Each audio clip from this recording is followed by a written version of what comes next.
Nope. All right, thanks everyone for coming tonight. Welcome to Liberty.me U. We're here tonight with Angela Keaton and Scott Horton. Angela is the Director of Operations at Antiwar.com, and Scott Horton is former host of Antiwar.com radio and now host of the syndicated talk show, The Scott Horton Show. And tonight they're going to discuss why war is some bad shit. As Angela said earlier, it may be a little depressing. I can't advise the usual drinking games in good conscience unless you really know how you're going to handle it. So be careful out there. It's dangerous. Don't want to have any casualties. So without further ado, I'll give you Angela Keaton and Scott Horton.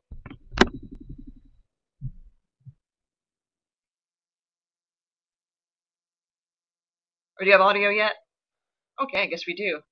All right. Yeah, I'm fine. Okay, terrific. All right, my name is Angela. I've worked at Antiwar.com now since 2008 and became involved with the organization in 2006 thanks to this man who's on the other screen here, Scott Horton.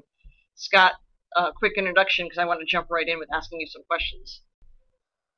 Oh, me, I'm just a radio show host from Austin, and I host Antiwar Radio on KPFK in LA and the Scott Horton Show for the Liberty Radio Network. All right.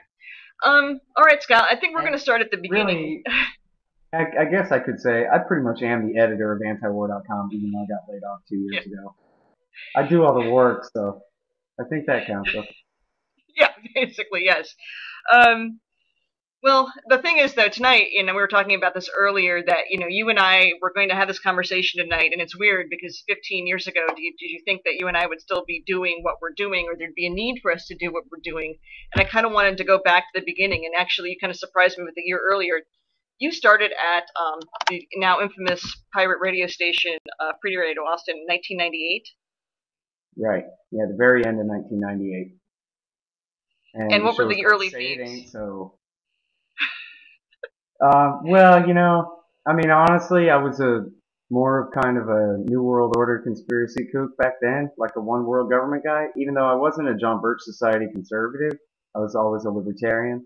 But I did buy the whole grand design toward building the United Nations into a world federal government kind of thing. And then I should have learned that was wrong by the time of the Kosovo War in '99. But I didn't really finally shake all that stuff till about the time of the Iraq War. But anyway, I was a connoisseur of the very best of left and right conspiracy stuff, and I still to this day, but back then I was highly motivated and energized by the Waco massacre and the cover-up of the Oklahoma City bomb. And I learned very early on, because of my kind of conspiracy readings and stuff, about the connection between central banking and war. And even though I guess I probably was pretty default anti-war anyway, when I learned all this kind of criticism of it from more of kind of a John Birch right-wing point of view, a very anti-war point of view, not because they're kind of hippies and saying give peace a chance, but just because they're saying this is what's destroying America on the inside, is waging all this war without. And so whether they're really working on building a world government or not is beside the point when you get to the question of militarism abroad and then coming back home again, as obviously we're suffering now. So that's kind of been my thing. My first show on Free Radio Austin was all about Waco and the realignment, how the best of the left and the right can realign with the libertarians for peace and the Bill of Rights and save all this stupid culture war stuff and fighting about gay marriage and abortions and whatever other stuff people want to fight about until after. Some of that's worked out, other stuff now.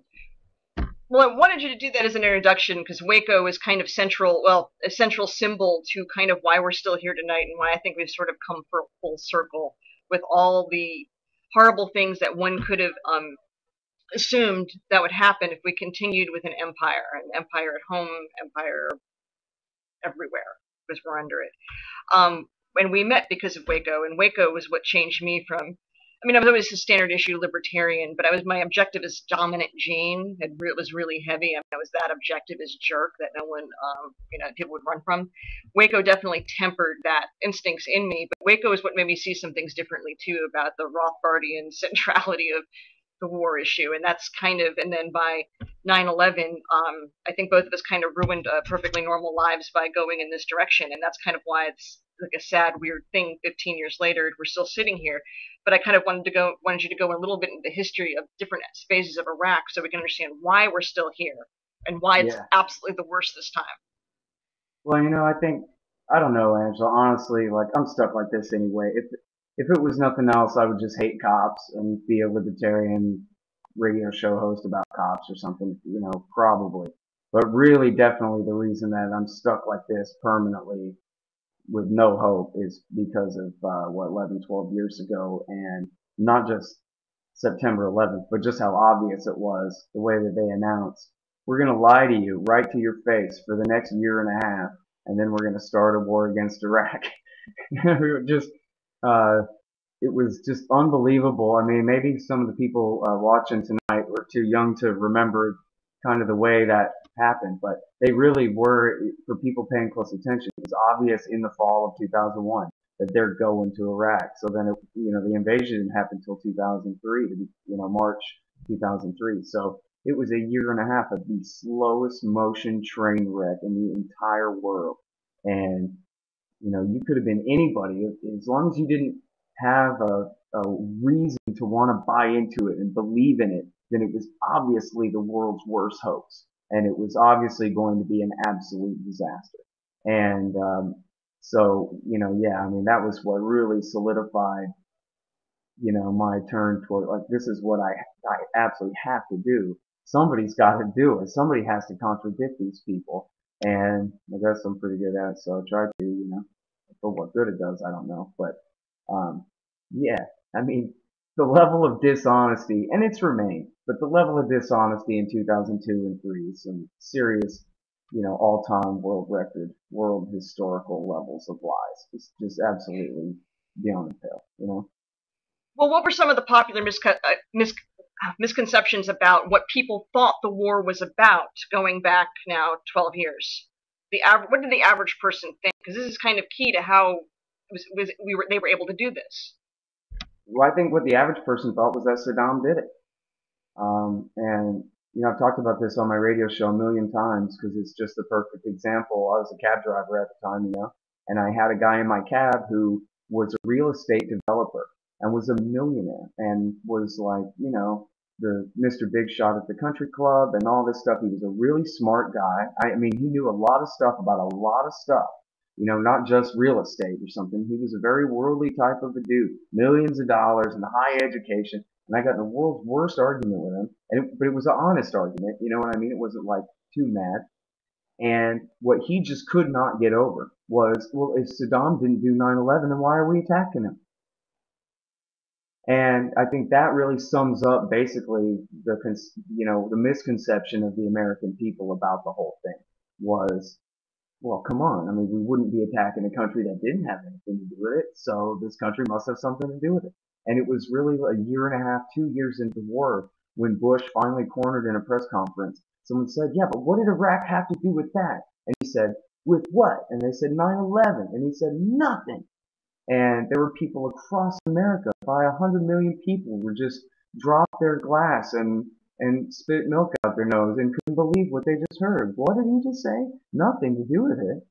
But I thought that was the whole thing. And they didn't outright say, well, Dick Cheney did, and the neocons on the lower level did. But Bush and Rice and the very highest level people, other than the vice president, didn't really say Saddam did it. But they were happy to let your mom believe that kind of a thing. They were happy to let that be the impression and warn that, oh, he's going to give his chemical weapons to these guys to do on us next time. And so we got to go ahead and stop them now. And that was the biggest misconception. And people just filled in the blank themselves because they just couldn't imagine if they were the president that they would exploit 9/11, the worst thing in the whole world. They're going to exploit it. Like they might as well have done it themselves, the bastards, in order to launch an extra war against an extra country and threaten 60 more. Like people just couldn't get their head around that. They couldn't believe that America is run by evil men. Yeah, exactly. That's exactly what they'll do. It's the worst. And so, yeah, that was the worst of it. And then look what they did. They created such a mess that where there literally was no, I mean N-O, no Al-Qaeda in Iraq before 9/11, before the invasion in 2003. there's now 30,000 of them. They have their own country now. Well, let's to give it some context, and I know because I'm judging from the chat room, there's many young people in the room, which is great because there was a time not very long ago where some of us thought, "Wow, we're the last generation that it dies with us," and that was 2006. A lot of us were thinking that. So this is a miracle that young people are listening. But to give context to the events of 9/11, just short and sweet, what happened at 9/11 and why, and we're going to talk about the why and sort of the larger context of terrorism. Well, the best thing to do, and we're trying to keep this a little bit light, right? So here's what you do if you want a good laugh, chat room. Go and find the interview of bin Laden's son from Rolling Stone magazine from 2010. And he tells the reporter from Rolling Stone all about how in the summer before the 9/11 attack, right before he left, and before that, no, he was there for a couple of years. Oh, let's screw the story up. At the time of the election recount in the year 2000, bin Laden was rooting for Bush, and he was so pleased that Bush and Cheney won because they were so easy to peg as a couple of pretend tough guys, soft-handed warmongers with the most corrupt political, corporate type connections, and it was easy to see that, if Al Gore was going to exploit 9/11, George Bush was going to exploit 9/11 to the 100th zillionth power. And so that was the plan, was to recreate the Soviet Union's failure in Afghanistan by luring the United States there to lead us to bankruptcy and then to force our empire out all the way. And then when Bush went to Iraq, that was just, as Michael Schroyer said, the hoped for but unexpected gift to bin Laden. That was just accomplishing his goals only times 10, because not just creating a whole new jihadi battleground, stateless battleground for people to fight in, but it also is about 1,000 miles to the west on the other side of Iran from Afghanistan, where they were all exiled in no man's land over there. They weren't even welcome in Sudan anymore, for crying out loud. And Bush brought them to the Levant. That's why now it's called ISIL, the Islamic State of Iraq and the Levant. Bush brought them. Well, Bush and Obama, too. We can get to the Obama part in a second. But basically, these two presidents together have brought al-Qaeda within 50 miles of the Mediterranean Sea. And so, that's the deal, is that he was counting on the Americans to exploit the attack and overdo it. And so that's exactly what they did, and that was why he mocked us in his re-elect George Bush speech in October of 2004, right before the election. He came out and said, "Yep, I'm still here, re-elect Bush, because you're doing me a great favor." And he's very upfront about the whole thing. He said, "The only people benefiting from this policy is me and my goals, and the companies, the corporations that are politically connected to the administration in charge. Everyone else in America is suffering." And he was saying, all you got to do is call it off anyway, fair warning for the millionth time. And so, and this goes to what's going on right now. Now they don't even have to knock our towers down. Now they just cut two of our reporters' heads off and put it on live leak. And that's enough for Casus-Belli to go right back and continue the same thing. They even complained that when Zawahiri from Al-Qaeda complained back in 2007 and 8, when Bush was signing the agreement to leave by 2011, he said, "No, we don't want the Americans to leave. Not till they've spent $10 trillion, not till they've lost 100,000 men, not till we've completely bled them to bankruptcy and forced them all the way out." So, his orders were try to find a way to provoke these guys into staying. And so now here we are coming back again. And so all they have to do is not lose, right? I mean, they completely marginalized Al-Qaeda in Iraq back in 2007. And then they went away for a little while, and now they're back again. So you can't hunt down and kill every last fighting age Sunni male like John Podhoretz said we should. You can't do that. Short of just nuking the Sunni triangle, there's always going to be an angry Sunni with a rifle, an excuse to go back. Well, before you get to John Podhoretz and the neoconservatives, I want to go a little bit back in time to, the 9/11 attacks. One of the things that divides the movement is there are people who have disagreements on what the origin of the events of 9/11 are. And I wanted you to talk a little bit about blowback, because actually you and others, like Ron Paul, unless you were soothsayers, were talking about things like that, possibilities of what could happen back in 1999. And I've never noticed any chip in your head or Mossad connection, or magic powers. So I think, you probably have a reason for thinking that. Maybe bring up a little bit of the matter of Robert Pape and political science behind this too. Yeah. Well, first of all, on the inside job thing, I don't completely dismiss it. I mean, the fact that the Bush family, James Baker, Dick Cheney, do business with the Saudis, are friends with Prince Bandar and Saudi intelligence and this and that. I think it's possible that Bandar maybe helped organize getting the last 15 hijackers to America to serve as the muscle, something like that. But in my personal opinion, I'm sorry, I don't mean to challenge anyone's religious beliefs. In my personal opinion, 999 out of 1,000 9/11 truth factoids just don't hold up. And so, sorry. It could be that, they deliberately turned a blind eye to it.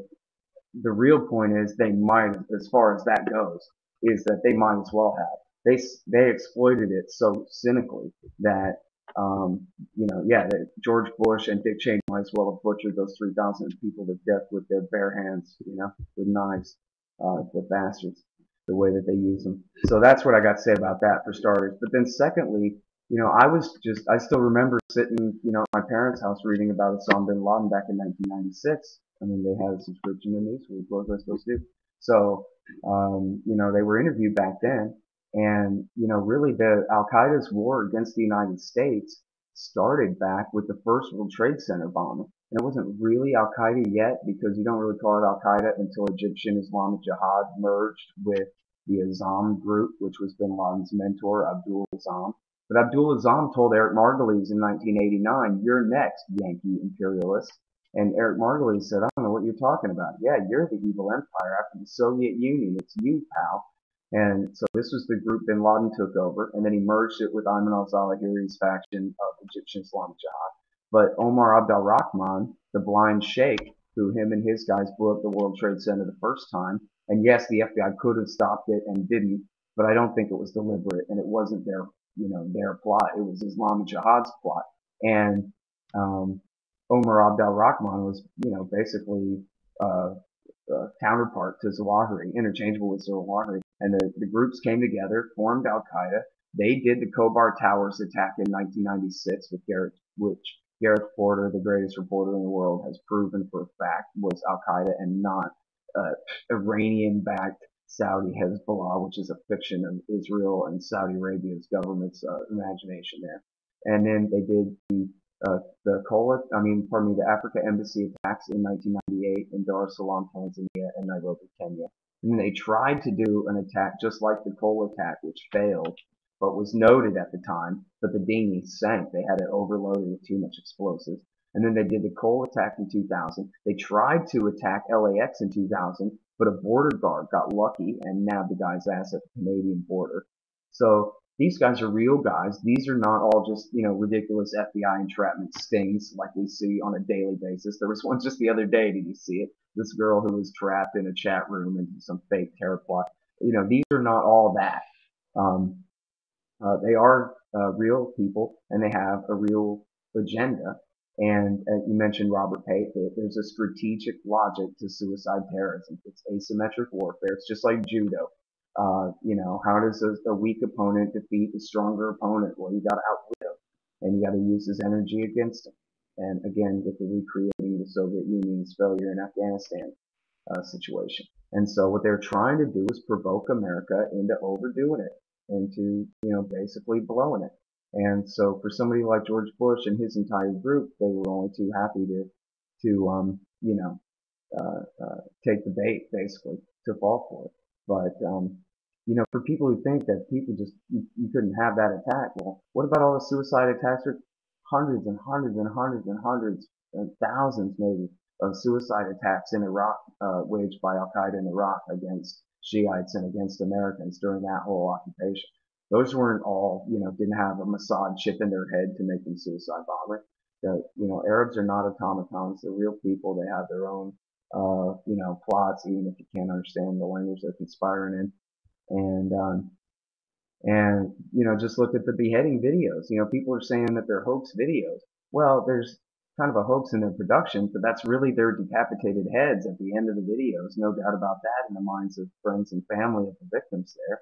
And what are they trying to do? When somebody cuts somebody's head off and says, "Don't you come back here," what's he saying? He's saying, "I dare you to come back." He's calling Barack Obama a sissy and saying, "I bet you're not man enough to come and do something."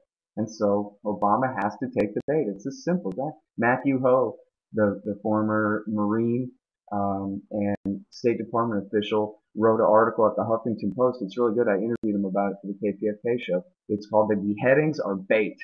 Just, period. The beheadings are bait. Don't fall for it. They're trying to get you to do stupid things. So, cutting off Sotlop's head, cutting off Foley's head is just, 9/11 writ small. It's an attempt to make you trip up. Well, and I'm glad we get this, and the focus has been sort of on the consequences of the U.S., but I'd like to maybe switch to the consequences, though, of what the United States government did in Iraq. Because these are, as our buddy Anthony Gregory says, the worst thing that ever happened in the 21st century. Yeah, you're saying that the motives in provoking the attack. Well, see, yeah, okay. After the Mujahideen left Afghanistan, Osama wanted to throw Saddam out of Kuwait, but the King of Saudi Arabia said, "No, I'm gonna have George H.W. Bush do it for me instead," which drove Bin Laden mad. And then not only that, of course, they stayed. They came to Saudi Arabia and they stayed, and then they waged a blockade and enforced no-fly zones over North and South Iraq and a sanctions regime on Iraq all through the end of the Bush years, throughout the entire Clinton years, and the early Bush Jr. years, that killed 1 million people, half of them children. And Bill Clinton's Secretary of State, Madeleine Albright, was confronted with those numbers. And no, really, I mean, there's real journalism behind this. The UN officials in charge of enforcing it all resigned in disgrace and said, "We can't do this anymore." And I don't mean in disgrace like they were forced out. I mean they resigned because they couldn't take it anymore, kind of thing. And Madeleine Albright said, "We think the price is worth it for the strategy, which is ridiculous on its face, that by starving the Iraqi people to death, you'll make them so desperate that they'll overthrow Saddam," which of course they had no ability to do whatsoever. And but anyway, it was those bases in Saudi Arabia that were used to blockade and bomb and kill so many Iraqis just indefinitely, right? For 12 years, 13 years. And this is going on and on and on and on. And that was the primary cause cited by Osama bin Laden in his declarations of war of 1996 and 1998. That they are, because of the bases in the Holy Land of Mecca and Medina, being used to admittedly target civilian men, women, and children of Iraq in order to collectively punish them and terrorize them into somehow changing the behavior of their evil dictator that they obviously have no control over whatsoever. And of course, America's support for Israel as well and other dictators around the region. But that's the top of the list. And it's important to say here that bin Laden was an evil civilian butchering monster himself. And there's no reason why anybody ought to listen to him or take anything that he says seriously or whatever, right? He's the lowest scum of the earth, and we don't take the word of murderers. What's important is that this was his recruitment shtick. This was how he got people to listen to him, was by saying, "America is at war against all of Islam. Let me prove it to you." They occupy the Holy Peninsula. They bomb and destroy and kill the men, women, and children of Iraq. They support the Israelis in their unending slaughter of the Lebanese and the Palestinians. They don't say a word if they don't outright support the Russians, the Chinese, and the Indians in their wars against Muslims. They, make all our dictators sell their gas dirt cheap. This was back in the 90s. Make them sell their gas at dirt cheap and cut all the Arab people who really own it out of the profit sharing when they're living on $1 a day in squalor and this kind of thing. So he would cite specific American foreign policies. He did not say Americans are free and their daughters wear mini skirts to their junior college and then they go vote in the Democratic primary and we just can't take it anymore.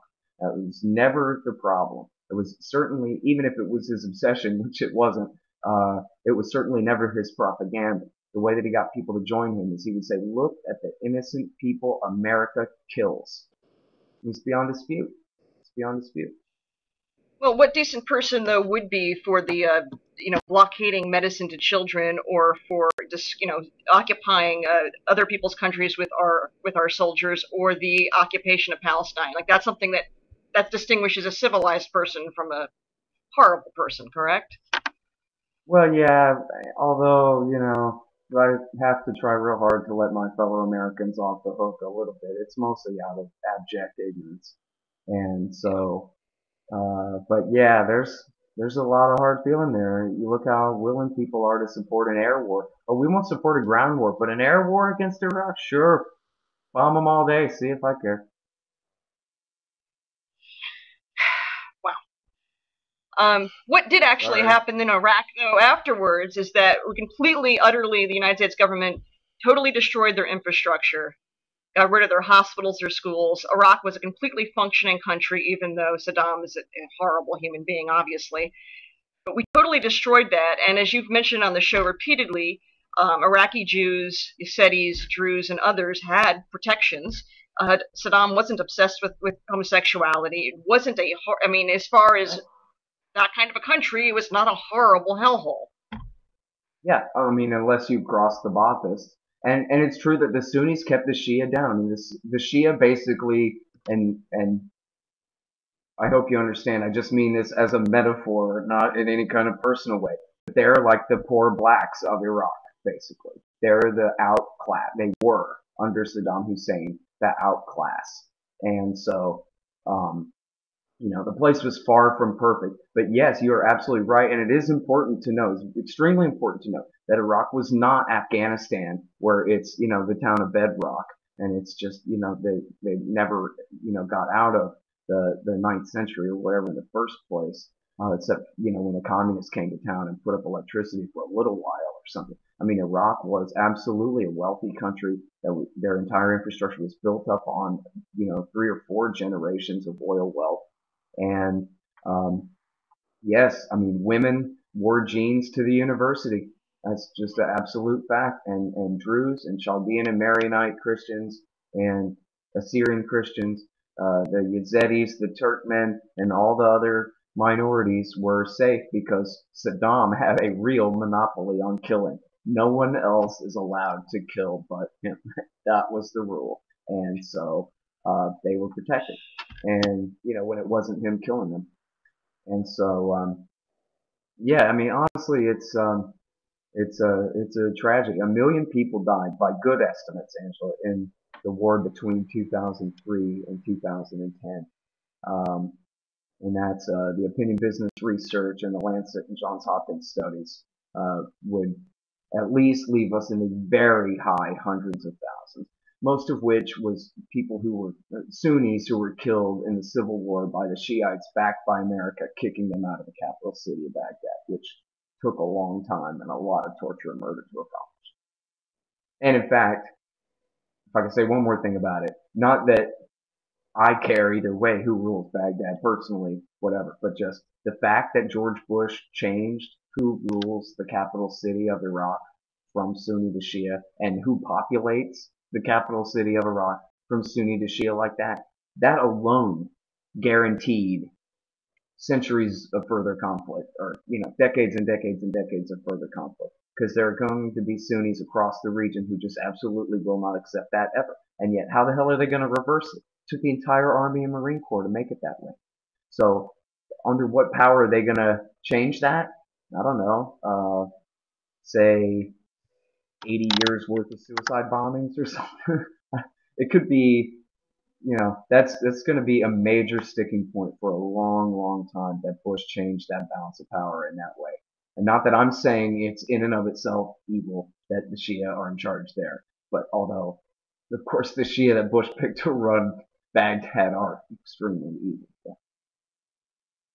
Okay, I want to, wow, so we've got so much to cover and we're only halfway through. I'll try in shorter answers. Sorry. Oh, no. There's just a lot of ground to cover. Because I want to talk a little bit too about one of the one of the really vapid talking points of some of the people of the center-right Democratic U.S. Party is that Obama got the U.S. out of Iraq. And I wanted you to touch a little bit about the later history and the status of forces agreement. Maybe talk from the surge on, kind of sum up to where we are now. All right. Well, so what happened with the surge basically is that the Sunnis had already lost the civil war. They had lost Baghdad, as I was just saying. And so now they had too many enemies. They had the jihadists who were attempting to take them over and already had changed the name of Al-Qaeda in Iraq to the Islamic State of Iraq. And that got on a lot of people's nerves even back then that, hey man, you guys are a bunch of Egyptians and Saudis and Syrians and Libyans and kooks coming over here to help us fight. Thanks for the help, but no, you're not in charge of us. We're the Iraqis. We're from here. Whereas, of course, the jihadists don't even recognize the nation state of Iraq's existence whatsoever. But the Iraqi Sunnis who were from there were fighting the Americans, the Shiite militias, and then the Al-Qaeda guys who had grown too big for their britches. So at this point, too, George Bush needed a big save because 2006 was absolute hell on earth. And so, the James Baker Commission recommended getting out of Iraq by 2008. And then the neocons came to the rescue. Fred Kagan came forward with General Jack Keane and the surge plan, where what we'll do is we'll double down instead, and we'll send another 30,000 troops there. Although really that was just kind of camouflage, because what they really did, as Gareth Porter I think put it to me, the real victory of the surge was David Petraeus' victory over George W. Bush. He said, listen, you want to win this thing, we're going to do it my way. And that means you're not going to have victory over the Sunni insurgency. No, sir, you're not going to defeat them. You're going to bribe them. You're going to compromise with them, and you're going to become friends with them. You're going to pay them and arm them to patrol their own neighborhoods as long as they promise to marginalize Al-Qaeda in Iraq. So Bush did that. But then, of course, what that did was, first of all, they should have left way before this. They had already at this point given all of Baghdad to the Shia. So the Shiite parties had virtually no reason to want to compromise and work with the Sunnis anymore at all. Then he turns around and he arms and pays the Sunnis so much that they actually have kind of their own mini state for a while. They don't really have any reason to even try to seek compromise and opportunities to work with the new Shiite government in Baghdad. They create, basically they just arm up an independent Sunni state kind of next door on the promise that, oh no, Maliki, crosses his heart and hopes to die. He's going to bring all of these so-called sons of Iraq, these Sunni fighters, into the government, integrate them into the police, into the military, into the bureaucracies, and put them all on the dole, basically. Give them enough of a share of the national oil wealth that they won't fight. And of course, it was a pipe dream at the time. They never achieved it at the time. And this is kind of a small parenthesis, but I think it's important that, well, so what did they do with the 30,000 troops then, Scott Horton? If they sent 30,000 troops at the same time they quit fighting the Sunni-based insurgency, wasn't there a whole bunch of fighting in 07? Well, yeah, most of that was the army picked a fight with Muqtada al-Sadr because they hated him because he was an independent Shiite cleric who wanted America out. But Sadr was part of the the United Iraqi Alliance, the Iraqi Shiite party that ruled the parliament. It was 1/3 Sadr, 1/3 Dawa, and 1/3 the Supreme Islamic Council. And so they went to full-scale war against a guy that other than in East Baghdad and Najaf, they were fighting for him that whole time. And he's still an extremely powerful part of the United Iraqi Alliance and the parliamentary system in Baghdad to this day. They didn't kill him, they didn't marginalize him, they didn't defeat him. They just killed another few tens of thousands of people and got another, few hundred Americans killed for absolutely nothing whatsoever. It's the most ridiculous policy in the whole world. There's a whole book about it by David Finkel. I always screw up Finkel and Filkins. It's Finkel, David Finkel, the Washington Post reporter, called The Good Soldiers, about these guys just fighting the stupidest war in the whole world for absolutely no reason at all. They're fighting against their ally. The whole thing is completely ridiculous. But anyway, so that was the surge, and it did buy a temporary respite in the fighting between the Sunni and the Shia. But then Bush this is actually a funny story. In 2008, the Shia told Bush, get out and don't let the door hit you in the ass on the way. And Bush was saying, I want 56 bases. And Maliki said, you can't have them. And he said, I want 50 bases. And Maliki said, you can't have them.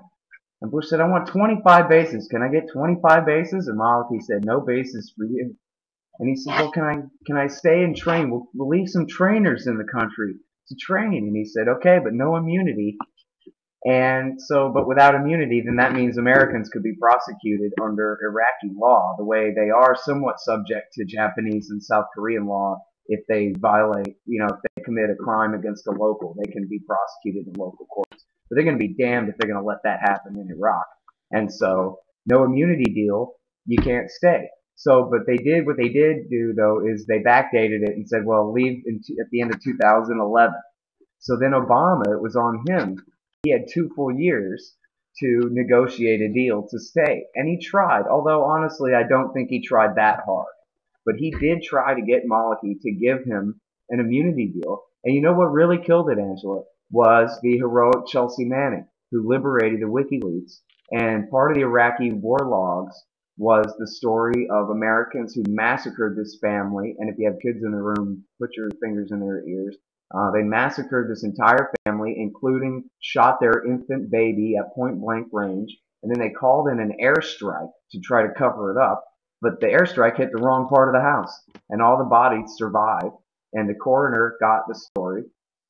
And this was kind of, one of those atrocities, and then forgotten back in 2006 when it happened. But the story broke in November in the WikiLeaks in November of 2011. And so that was all she wrote for the last possibility that there would be an immunity deal. And so Obama had to pull the troops out. And, if they were there, they wouldn't have been able to do anything about ISIS anyway, other than maybe warn Obama that things in Iraq are getting much worse because you keep supporting the rebellion in Syria. And when Maliki calls you crying about that, you ought to listen to him because he's right.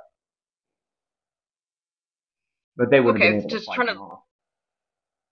All right, well, what did we build? Of course, we left something, and Justin Raimondo always refers to it as the size of the Vatican. What did we build in Iraq?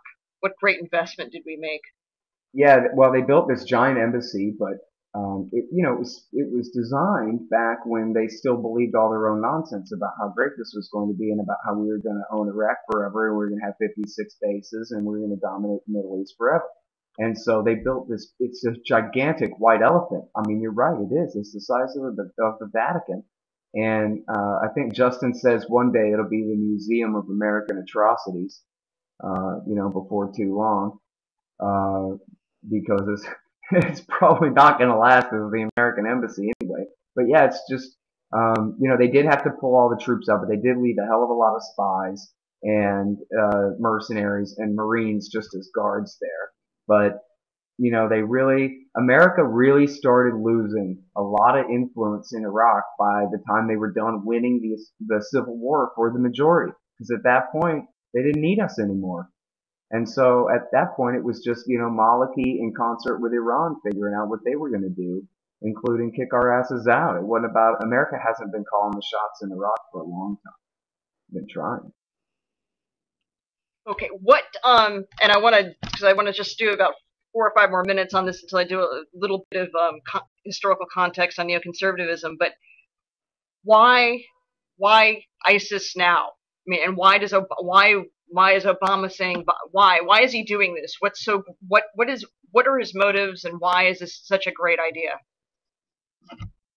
Well, it's absolutely horrible, but okay, why ISIS is because Obama backed the rebellions in Libya and Syria in 2011, in Libya in 2011 through right now, really through a year ago mostly in Syria. Well, no, I don't know, through right now. That's because that's what Israel wants. They hate Assad because Assad is allies with Iran. And they don't care if it was Al-Qaeda knocked our towers down. Iran is their enemy. And so if Al-Qaeda is enemies with Iran, they don't care about that. They care about Iran and they care about Syria and Hezbollah. And so they insist that America care about Syria and Hezbollah more than the Mujahideen. And so Obama has, honestly, I know it sounds stupid. like some kind of birther type right-wing argument or whatever. But the truth is that Obama is guilty of the highest high treason of any American since Benedict Arnold. I mean, there's just no other way to put it. He has been putting guns in the hands of those sworn in allegiance to Ayman al-Zawahiri for 3 years. And, on my show, we've been calling him out for this the entire time. From the spring of 2011 on came the first reports that America, Saudi, Qatar, Turkey are financing the Mujahideen and sending Mujahideen to fight Assad in Syria. And it just absolute, talk about slow motion train wrecks again. It's just, I can't believe they're doing this. I can't believe they're doing this. And all spring long this year, I did a whole series on the new generation of Al-Qaeda, the rebirth of Al-Qaeda. I was interviewing Patrick Coburn and Michael Scheuer and every terrorism expert I could think of about the re-rise of Al-Qaeda because of Obama's policy, all in the lead up to the fall of Mosul in June. It was that easy to see coming, really, that's what they've done. So, but now ISIS has broken off from al-Nusra, and contrary to bin Laden's policy of only fighting and fighting, they've gone ahead and declared a state, probably prematurely, like in bin Laden's prediction. As long as the Americans can come back, then you can't declare a caliphate. It'll be too soon and they'll come back and destroy it. And so that's what's happening. They've declared a caliphate. So now Obama's got to turn his Syria. It's funny as hell watching him try to turn his Syria policy around back to back in Assad again, like Clinton Bush did. Whoa, I just want to stop there for a second. Against Baghdadi. I want to stop for a second because it's a little bit on Assad here. Now, I remember a really lovely Empire moment where Susan Rice looks into the camera and she basically says, "Assad, you're fired." Now, if I recall correctly, and because I listen to the Scott Horton Show almost every day I can, didn't Assad used to torture for George Bush? Yeah. Now, listen, he was never a Hosni Mubarak, loyal sock puppet of America. I mean, he really was much closer to Russia, to Iran, and not the United States. However, as Robert Baer, the former CIA officer, put it on CNN at least one time, he said, yeah, back in my day, he's talking about the Clinton years, and this counts for all of George W. Bush years too. He said, back in my day, you wanted somebody tortured, you sent him to Assad. You wanted him to disappear forever, you sent him to Mubarak. And so, yeah, the extraordinary rendition policy goes back to the foundations of the CIA's bin Laden unit under Bill Clinton. And they would just find these, kind of free-floating mujahideen around, and they would just kidnap them and usually send them back to their home country to be prosecuted and imprisoned, but in some cases sent off to Syria or Egypt to be tortured and killed. And so, in fact, there's huge scandals because Bush had Assad torture an innocent man named Mar Arar, who I follow on Twitter. And, he was just a completely, mistaken identity. There's the other guy, the grocer, Arar, and then what's the other guy's name? I just had it.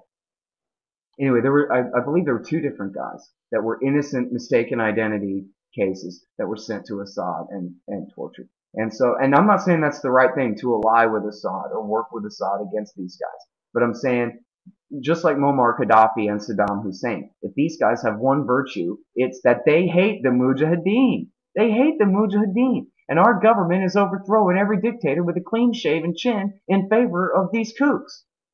It's madness. It is. It's treason. It's absolutely out of control. Okay, there's a philosophical... Wait. You asked me also why, about this war and why not do it. And the answer there is real simple. They're surrounded by enemies, so they can't get anywhere.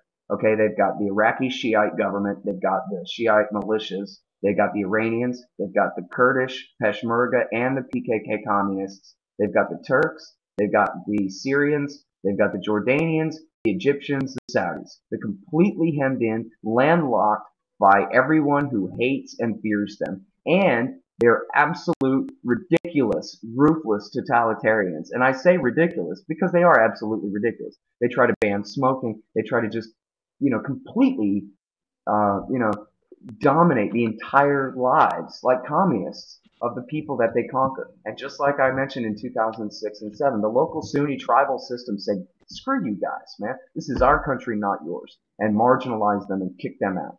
And so, There's every reason, Angela, to believe that the best solution, really, from a utilitarian point of view here, is to just sit back and wait and let this resolve itself. Let the people who are closest and have the most at stake do as heavy lifting as they can without us distorting their power on the ground. I mean, so right now the Shiite militias can't march into Mosul.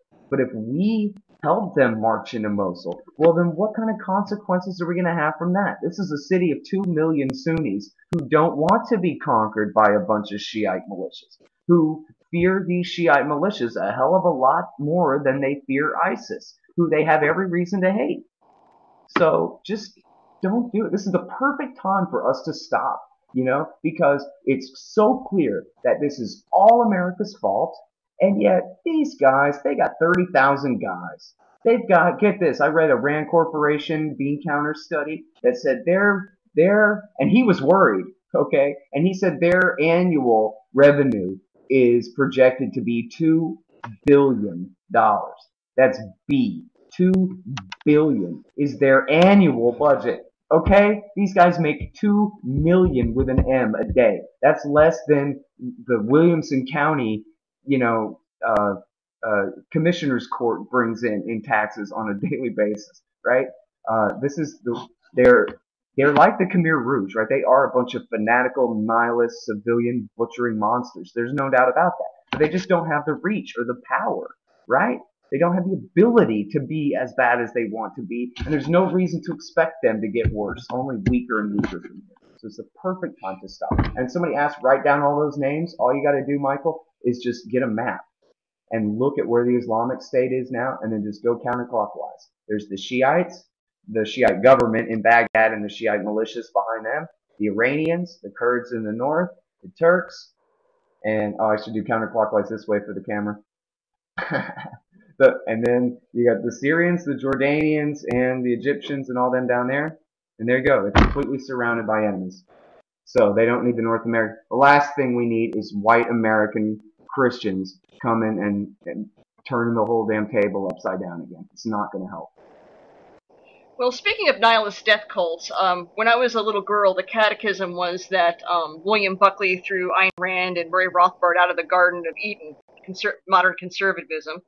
And since then, we've had nothing but horror and hell. And in political science, we learned Buckley as being the beginning of what we consider in the broader sense, the modern neoconservatism as being different from conservatism. It's a little bit of a different definition than what we generally think of. But that form of conservatism is split from modern American libertarian movement, one being life, the other being death, right? I think that's a fair way to describe the difference between libertarianism and neoconservatism, which were the struggle for the American right, even though I think most of us probably would resent being labeled on the right. So neoconservatism, the broader, all of it, both the nationalist form and the actual literal neoconservative kind of Irving Kristol, being part of what governing our foreign policy.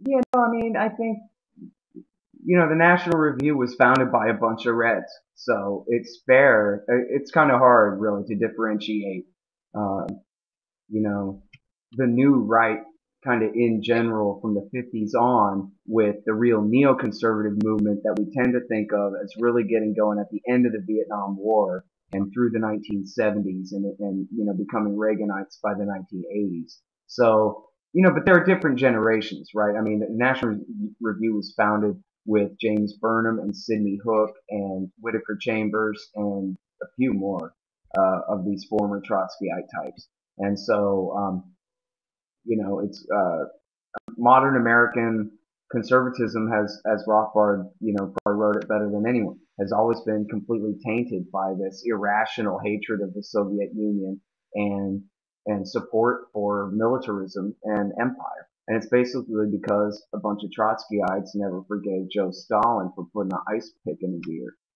And so, that's why Americans have to go die in Iraq right now. But anyway, and then so as Jim Loeb really tells the story, I think the best, at the end of the Vietnam War, what happened was, and it was also at the time of the 1967 war in Israel. And this is when the new left became, very anti-militarist and to their mind, isolationist. And so they just figured whatever, their top priority is war overall, empire, in order to better protect Israel for the long term. And so they moved to the right, and they aligned first with Scoop Jackson, who was a senator from Washington State. They call him the senator from Boeing, because he just represented the military-industrial complex. And so a lot of them latched on to him, and then in the first Reagan administration, they were brought into a lot of positions in the Defense Department. And although they were really given mostly, unfortunately for the people of Latin America, they were given a lot of Latin America portfolios, but they were not allowed to dictate Middle East policy at all. Ronald Reagan kept them away from the Middle East, and so did George H.W. Bush. They were known in the Bush Senior administration by him and his alter ego, his best friend and National Security Advisor Brent Scowcroft, called them the crazies in the basement.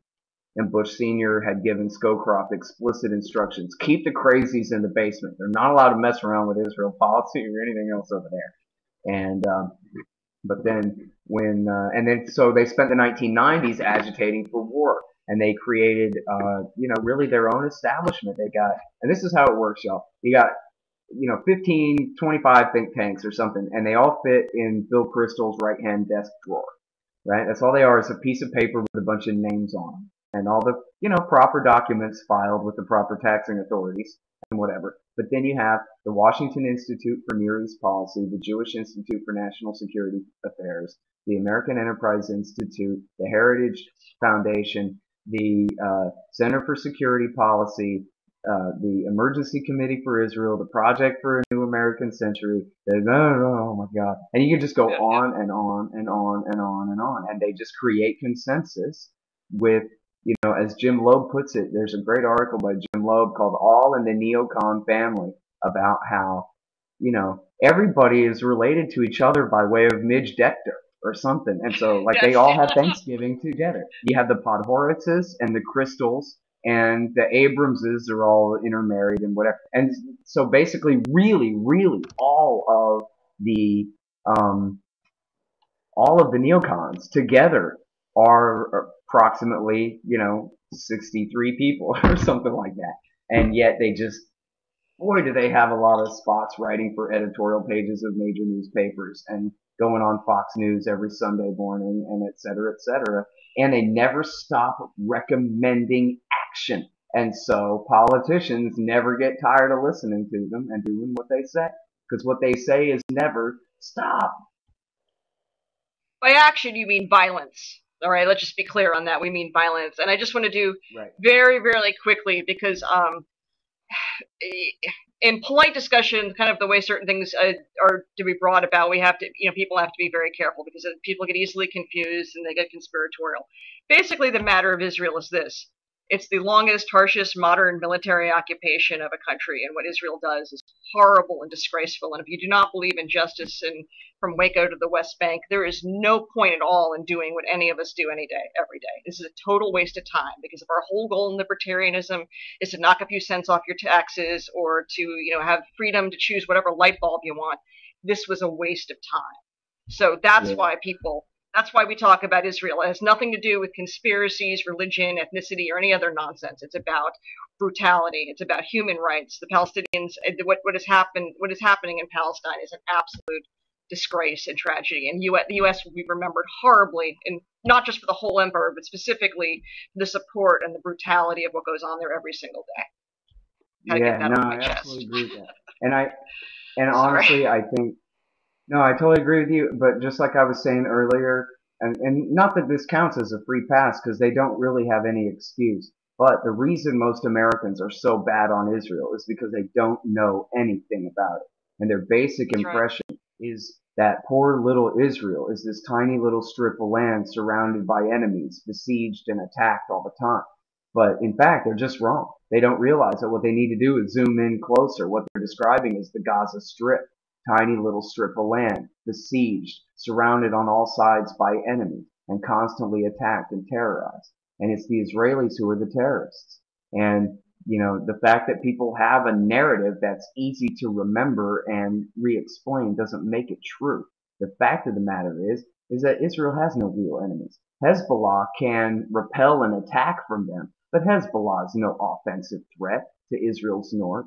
Assad should have been their best friend in the whole world. The fact that they prefer Al-Qaeda suicide bombers to Assad just because he helps fund Hezbollah a little bit or whatever is absolute madness. If they had the slightest bit of sense, they would just leave him alone. He hasn't made a peep about the Golan Heights, which is Israeli stolen, occupied territory that truly belongs to Syria. He doesn't say anything about it, never has. They could have just let that well enough alone. The King of Jordan is their tiny little sock puppet. That's it. He is 100% owned, lock, stock, and barrel by Israel. The same thing for General Sisi, who overthrew the democratically elected government in Egypt. So, they're not besieged by enemies. They're not poor little Israel. They're armed to the teeth with hydrogen bombs and the nuclear submarines to do even second stage retaliatory attacks. They got F-16s and M-16s, and they murder Palestinian babies with them daily. And this is why people in the Middle East get so upset at the Americans, is because here we support all of this. You can't just deny where F-16s come from, man. Everybody knows they're made in Fort Worth. And so, this is even, and I'm not positive about all of this, but what the hell? This is the official story of the murder of Bobby Kennedy. Was he sent weapons to Palestine and sent to Israel to be used against the Palestinians. And Sirhan killed him for it. There's such a thing as consequences for your actions, and I'm not so sure that's really what happened to Bobby Kennedy, honestly, but still, I mean, it sure as hell is a plausible enough cover story anyway, even if it's not what happened. And, but anyway, that's the thing of it. The truth of it is, everybody's right-wing dad who says, oh, stand by Israel. They just don't know anything about it other than a bunch of stupid regurgitated slogans. Open up an atlas and show them a map. And show them this is occupied territory here. Do you understand? Since 1967, longer than the Soviets occupied Eastern Europe, the Israelis have occupied the West Bank, East Jerusalem, and the Gaza Strip.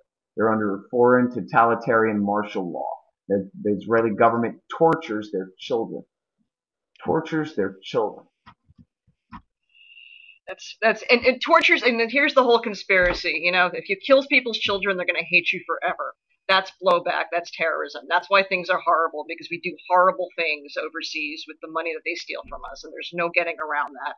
And that's why war is the worst thing ever. It's the worst thing the state does, and why libertarians should take this issue seriously, because that's what the end of big government is. I mean, I don't have to quote Carl Hess, right? But we know what happens. When you start supporting government, you're sooner or later going to support mass murder. Yeah, there's an article at National Review today saying libertarians are for war.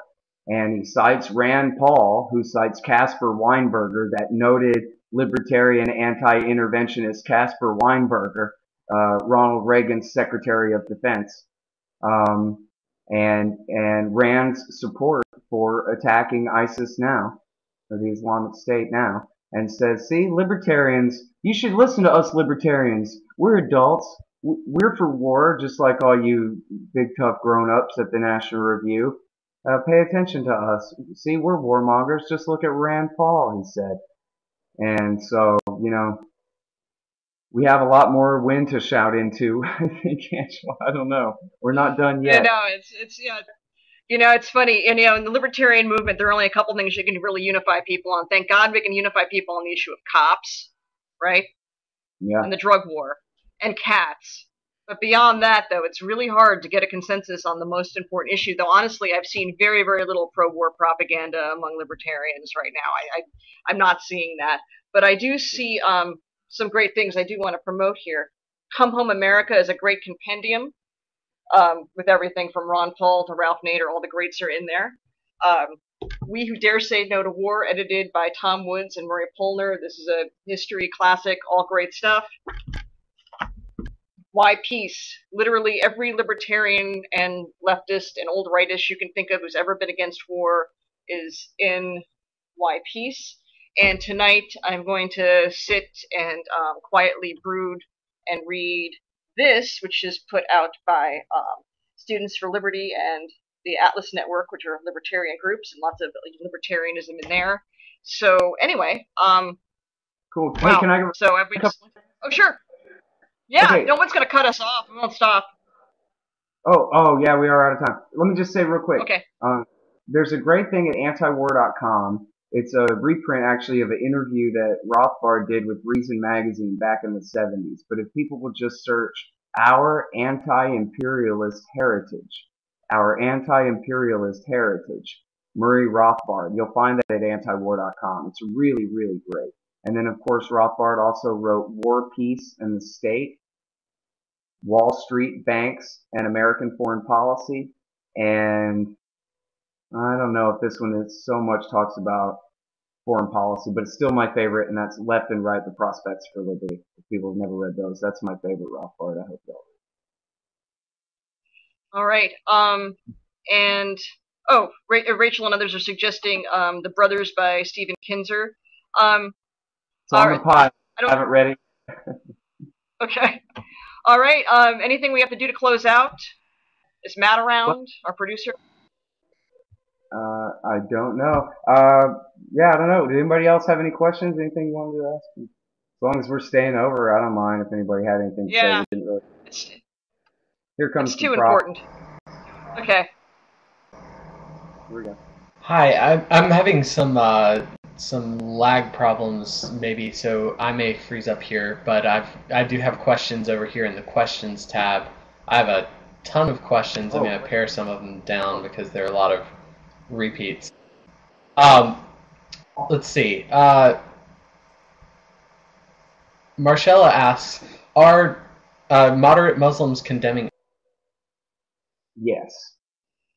Yes. Well, okay, all Shia on earth absolutely hate their guts. And say 99.999% of Sunnis absolutely hate their guts. We're talking about, say, tops 30,000 guys, a militia of 30,000 guys out of a global population of 1.2 billion Muslims who live predominantly from Morocco to the Philippines. The biggest Muslim nation is in Indonesia. And there are more Muslims in India, or as many, somewhere right around as many in India as there are Arab Muslims in the Arabian Peninsula and Iraq and Mesopotamia and into Syria. So, yeah, there are a hell of a lot of Muslims that aren't even Arab at all, aren't even from that region at all. And I don't know exactly what is the percentage of Sunni Arabs who qualify as Wahhabist, or even, actually much worse, Salafists, who would actually tend to support something like ISIS. But it's an extremely small percentage of Muslims as a whole, and probably, I would bet, a very small percentage, even if you narrow it down to Sunni Arab Muslims who actually live in the region. And the specific question, wow. Yes, if you look, you will see absolute condemnations of them from scholars in Egypt, in Saudi Arabia, in Qatar, everywhere, because it's a very important doctrinal position whether this guy Baghdadi ought to declare himself the caliph or not. He's not just creating a state based on Sharia law. He is saying, I, Baghdadi, am the self-appointed leader of all Sunni Muslims, all Muslims in the world. And you can either bow down or get killed. And so they just don't agree with that. You find the religious leaders of the region are absolutely condemning this, and they ain't gotta be moderate, right? They could love Al-Qaeda, and they're condemning the Islamic State for even coming into existence as a theological thing, Yeah, and that seems like something that we ought to be hearing on the news, but I've never heard. They're not going to highlight that. Any of that. You would have to look real carefully to find that kind of thing. But you know what? If you're really interested, there's a book called What Muslims Really Think that was put out in 2010 by the Gallup poll. And they did a real very, very in-depth study in every Muslim country other than maybe other than Iraq, because it was just so war torn and what have you at the time. But they went to virtually every Muslim country from Morocco to the Philippines, and they just interviewed everybody all the time. And the consensus virtually everywhere was that they love America, they love white people, they love Christians, they love Jews. They don't care. Just stop bombing them. It's simply, we hate your government, we hate your foreign policy. Stop supporting our dictators. Stop supporting jihadi revolutionaries when you're not supporting our dictators. And stop setting our cities on fire from the air, for crying out loud. And otherwise, keep sending us Hollywood movies. We love them. And keep selling us blue jeans. I mean, they really do love Americans and love America. They really do. The book is called What Muslims Really Think.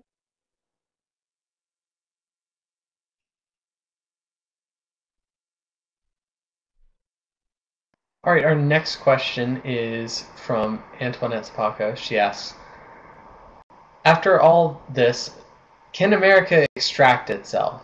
Is there a way out? Absolutely. Just come home. See? Look, wrong fall. Just come home. That's it. Just call it off. I'll tell this the very quickest way I can. This has been going on since Woodrow Wilson.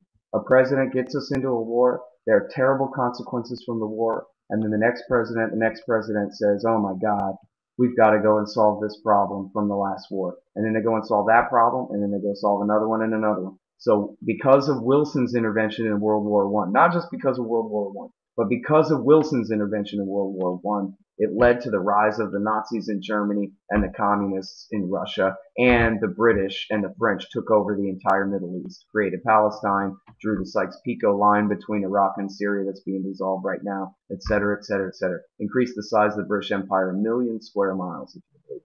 So then America had to go help the British and the communists defeat the Nazis in World War II.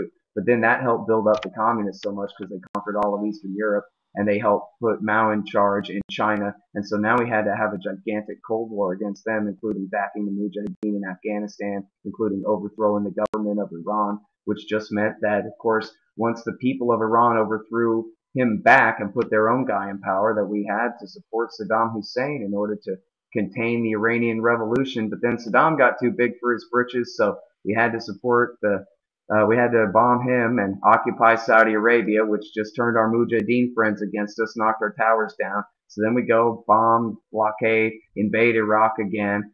And then what happens after Iraq? The Mujahideen go home to Libya, where Obama takes their side against Gaddafi. The Mujahideen go home to Syria, where Obama takes their side against Gaddafi. So now Obama, same president, has to go clean up the mess from his last two wars that are now flowing back to this one. And so you see my point. There is no president who's a good enough president or a good enough leader of, military strategy and tactics or whatever to ever finally wrap this thing up. I left out how the Libya war spread west into Mali.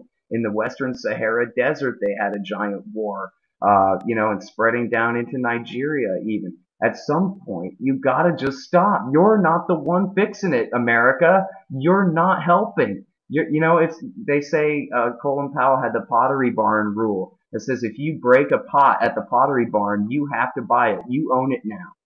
And okay, well, that's first of all not actually a rule at the Pottery Barn. It's just something that Thomas Friedman made up. That's never been their policy. But secondly, if say another pottery shop that does have that policy, if the owner is telling you, get out, I'll clean it up, just go, you have an obligation to just go. Especially you continue breaking pots as you try to clean up the first one. Just get the hell out. And no, that doesn't mean that peace is going to break out over there, but it does mean that the distortions of relative power between the different factions that would be engendered by American intervention will not come into play. And instead you will have a solution that is much more likely to be a permanent solution, right? Just like we don't have a war over the line between Texas and Louisiana, because we settled this in the past already, and it's not that big of a deal. The relative power between the two has already worked itself out. And that kind of thing is not going to have is going to be much harder to take place while we're still over there stirring everything up with our unmatched military capability. I mean, there's no question about how much raw power we can bring to bear, but all we can do is use that power for evil, basically, for setting up worse consequences. And I'm sorry that wasn't the short answer, but I tried. Our next question comes from Jorge Medina. He asks if I can get the questions tab to comply with me. This really is some disgusting, depressing, bad shit. How do you deal with it emotionally? I smoke a lot of weed.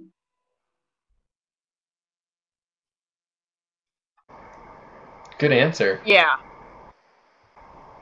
I mean, for me, I'm just pretty much an aggressive, horrible asshole in public. I mean, I get on Twitter and basically condemn everyone pretty much daily. You don't. I don't think you do deal with it. I mean, every former and current staffer has dealt with some kind of weird thing, and no, you don't. It's different than a normal job. Yeah, it's frustrating. But at the same time, it's important work and it needs to be done. And there are a lot of people who, I mean, really, look at the people who are actually suffering in this thing. Yeah. So I'm gonna complain about. I gotta sit in my comfortable chair and complain about their suffering. I can't quite bring myself to do it. It's a good position to be in to try to do the right thing. It's important. Scott always talks about calling the score right on the game. I mean, there may be limited things. I want to kind of refer to one of the questions in the chat room about what do we do personally. But it's something about having a clear conscience is that where you stood on the right side of things when it mattered. People always talk about the right side of history. This is the right side of the future. And it's a universal moral question. I mean, this isn't something debatable about. It doesn't have the same weight as, let's say, the Chicago school versus Austrian school. I mean, this is very different. We're talking about killing civilians. We're talking about killing people. This is mass murder every day that you're a part of. Sorry about all the wiggling. It's just hot. It's like 98 degrees here still. It's the worst. I mean, it's the worst thing that government does. How could you not say something? How can you not do it? I saw in the chat room someone says, "What do we do personally?" or where do we start?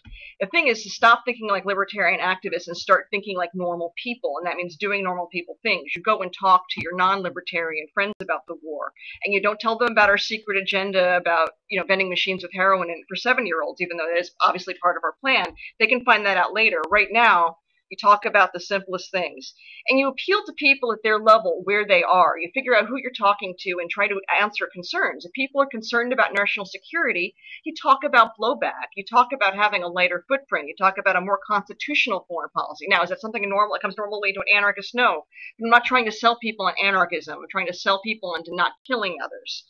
So just stick with the limited, narrow agenda and talk to people in a civilized, rational manner about things they can understand and answer their concerns. And that includes things like, how do Muslims think, and maybe really and answer their questions seriously and don't dismiss them, because people hear propaganda day in and day out. Even though people talk about how little viewing there is of cable news network and how they're losing market share, the fact is a lot of people get their talking points directly from Fox News and its and its affiliate groups like Rush Limbaugh. That's where people are learning the slogans.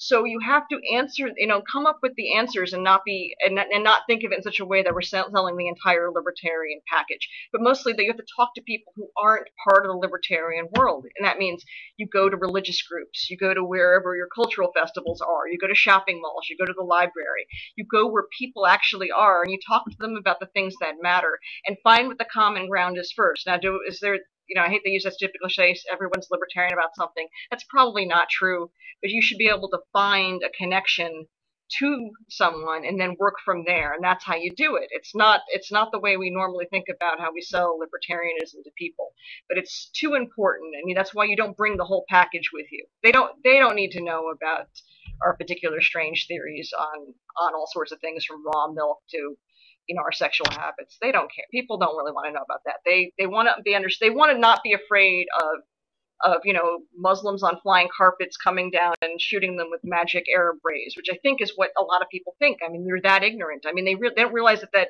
it's not Mars in Afghanistan. There's people who live there. I'm sorry. I'm ranting a little bit because I'm so pissed that I'm still doing this a decade and a half later. No, you're on fire. Our next question is from Michael Esch. He asks, how do you tell a soldier that fought over there and watched their friends die that it was a waste of time? You don't say it was a waste of time, but Scott, maybe you take this one. Well, it all depends on the context. I mean, you shouldn't pick a fight just to pick a fight. If he wants to have a real discussion about it and he wants to really know, then, that wouldn't really be my point to argue. Or at least if that's the point you really want to make, then I would say, get your facts together and argue it well and explain that, listen, in effect, look back on it now. The purpose of that war was to give Baghdad to the Shia. Okay? So, are you happy that your buddy died in that? Was it worth it to die in that? And the truth is, the reason that soldiers fight is for their friends in their unit. They don't fight for democracy for Arabs or whatever. They fight for the guys in their unit because they don't want it to be their fault if somebody gets killed. And so that's it. And they're a band of brothers out there, and they fight for each other regardless of what country they're in, regardless of what the mission is, of what the mission specifically is. My job for Antiwar.com used to be answering the letters to the editor from back in the heyday of the Iraq War. And the soldiers would write in and say, you traitor, here we are in the middle of a war fighting for your freedom, and you stab us in the back and say these terrible things. And I would say, you're not fighting for freedom. You're fighting for the Supreme Council for Islamic Revolution in Iraq, led by Abdul Aziz al-Hakim and his Badr Brigade faction that tortures people to death with power drills. And you're fighting to make them the dictatorship of Iraq and instill Islamic law and enslave their women and girls, unlike it ever was under Saddam, and torture and murder all the Sunnis and kick them out of Baghdad. And then they would respond to me, Jesus, I have no idea what you're talking about. I was going out on a mission, and we were going to find the bad guys and fight them in order so that there could be a democracy. Right? So in other words, they don't have any idea what they're talking about, what they're actually doing, who they're fighting for. And, I'm no genius. I was just, reading Bob Dreyfus. I just knew where to look for, who are the reporters and the analysts who understand this stuff in the brass tacks and the nuts and bolts and who's really who and what do they want. And so what would happen is they would sometimes just not answer back anymore. And other times they would say, well, thank you. I guess I did kind of learn something. And I guess, I don't know, should I learn about this Hakeem guy or what, And so, I mean, and it depends. Again, if this soldier is a friend of yours or something, you might, you want to soften the blow a little bit. You might explain how it's supposed to work in theory. Is that America's a democracy run by adults who are capable of reason, and they wouldn't come to a consensus in their democratic system and through their democratic institutions that it was time to start a war unless they were sure. And they wouldn't be sure unless they were right. And so the men who sign up for the army ought to, again, this is the narrative that we're all raised on. The men in the army ought to be able to count on the rest of us who have made this decision well for them. Their job isn't deciding whether it's a good mission or not. I mean, obviously they're not supposed to commit war crimes, but their job is following the orders that presumably flow from a legitimate democratic process that assigned them the mission. And then so all those assumptions adding up to, so it's okay. It's the right thing. It's like that time that FDR sent the guys, dressed them up in green and sent them to go and fight the Nazis. It was the right thing. Meet the Wehrmacht on the field and blow their asses up. Nothing wrong with that. That's just what goes without saying. That's what people believe when they sign up. is that whatever the mission is, they wouldn't send me on it if it wasn't legit. And so that's where, certainly when you're talking with military people, you have a steeper hill to climb. If they went over there and did their part in something that it turns out later they have to decide maybe was the wrong thing. The flip side of that is I know a guy who was a veteran of the Iraq War who had terrible PTSD, wide awake nightmares all day long, the horrors that he lived through and saw. But it wasn't until he could finally admit to himself that it was all a lie, it wasn't worth it. He should have never kicked in those doors. He should have never done what he did to those people. That was when his PTSD finally broke, and he could come to terms with his moral injury, as they call it, forgive himself, and move forward. And now he's an anti-war activist. He does what he can to compensate and make up for what he did wrong by doing the right thing now. But this is what has helped him move forward with his life, is saying, you know what, George Bush lied to me, I bought it, and I gotta own that. It's my responsibility that I believed it, and I'm sorry, and so now what's next? And so, that's one angle on it. It's a sad story, but it's the way it is.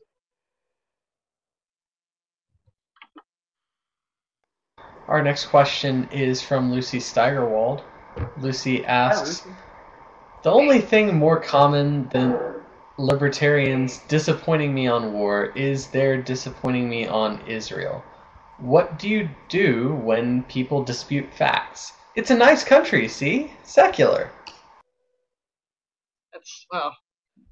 That's a That's, big pile of bullshit, actually. What I do, my advice to her is basically the same rap that I gave about how, and this doesn't count for everyone, but I believe that the vast majority of Americans who are bad on Israel don't know anything about it.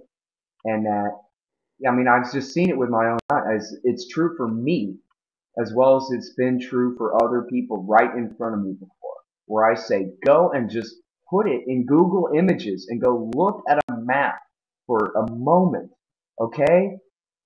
Israel is not the tiny little helpless country that's besieged by enemies. The Palestinians are the tiny little helpless country that already they've been kicked off their land for not being Jewish in the first place. And now they're held in a giant concentration camp like Escape from New York, Prison by the Sea, where the Israelis massacre them for fun from time to time to punish them for, not just all going drowning themselves in the Mediterranean Sea, I guess. And so those are the facts. And according to the facts, unless you just outright are a fascist and you side with power and you side with the strong against the helpless and you side with violent force against law and property, then you got to change your position. That's it. You're either Palestinians are human beings and they have rights, or they're not. And if you line it up that way, then it's pretty easy to tell who's on whose side. And then once somebody explains, no, I'm a conservative and I don't think Arabs have rights, then you can say, okay, fine, but I'm done arguing with you because you're worthless. Next. And to be a little, and by the way, people can read Lucy's fine work at Antiwar.com. She's one of our featured columnists, I believe, on Wednesday night. So, and you can read her great work on police state there too. Murray Rothbard was always good on the subject of Israel-Palestine long before anyone else cared about the topic. I hate saying things like that, but to say, he really was ahead of his time. And in terms of libertarians in Israel, there hasn't been basically a better writer on the subject probably recently than Sheldon Richman, and he's been absolutely courageous and straightforward in terms of explaining the history of the occupation, because it's not something that just happened yesterday. Gaza wasn't just something, a few rockets that happened a few weeks ago. This has been an ongoing problem, but it is the matter, of course, of why occupation is wrong. But it's colonialism, and it's really the last colonial project, right? We will finally be done with this kind of insane behavior. It's like literally it's from another century soon, I hope. Yeah, I hope so. Someone asked me a good question about the 1967 war, and I said, geez, I don't know. Let me see. Oh, I know. 1967, Israel, Rothbard. And up came this excellent essay that's actually published at antiwar.com. You know, who was around in 1967 and good on everything?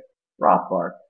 So, you know, as luck would have it, there comes the best essay anyone ever wrote about the 1967 war, and it came out, you know, 2 months later. The that particular part of the libertarian movement has always been really good on that subject. Oh, that's great. Thank you. Someone start putting some links up. Yeah, great. But it's just the issue Should we too let of them just go before they... Oh yeah, I'm sorry. I could keep going for days. I don't care. I'm on a roll rant listening to this. I'm happy to stay too, but I don't want it to be so long that people don't want to... absolutely. What are some more questions? But I was just going to say, fitting in like Lucy, is the issue of empire. If libertarians went very, very, there was something that happened in the movement in 2001 where, and it's easy to blame it on the professional objectivists, but literally a lot of people fell for the propaganda and became, you know, moral cowards. It takes gonads to be a libertarian, obviously in the face of the state, because we live in that state and it's empire at home. I guess the whole thing that I forgot to say was, you know, we started, you know, with Waco. And I was going to say to Scott earlier, it all comes back to Ferguson. Right. The war came home. It's here. And it is everything, the worst possible things, police brutality, the perpetual cycle of racism and classism, all the horrible things it's what this is all about. That's why we do this. That's why these issues are so important. So, I mean, to explain these things in the most civilized way possible to non-libertarians is probably the best thing we can do.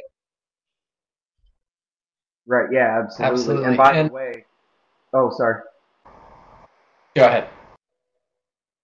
Oh, I was just going to say real quick, that's part of what Osama bin Laden said back in the 1990s before the 9/11 attack, or maybe it was right after it when he was justifying it and explaining it, was he was trying to create in America what he called a choking life, meaning a domestic police state for the Americans. That part of our overreaction, it wouldn't just be bogging down our soldiers in the sands of the Middle East, but that our government would be under such political pressure to never allow an attack again that they would clamp down in a police state fashion on all of us so much that it would end up provoking resentment and provoking that reaction that we would finally end up, if bankruptcy doesn't get us first, we might finally end up saying to the government that, listen, if this police state is the price of this empire, then we just don't want it.